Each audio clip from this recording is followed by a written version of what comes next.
है।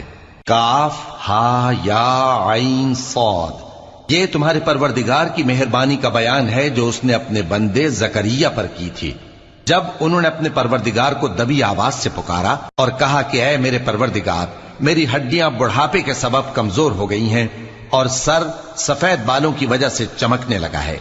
और ऐ मेरे परवरदिगार, मैं तुझसे मांगकर कभी महरूम नहीं रहा और मैं अपने बाद अपने भाई बंदों से डरता हूं और मेरी बीवी बांझ है, फिर भी मुझे अपने पास से एक वारिस अता फरमा जो मेरी और औलाद याकूब की मीरास का मालिक हो। और ऐ मेरे परवरदिगार, उसको खुश अखलाक बनाइयो। फरमाया, ऐ जकरिया, हम तुमको एक लड़के की बिशारत देते हैं जिसका नाम याहिया होगा। इससे पहले हमने उस नाम का कोई शख्स पैदा नहीं किया।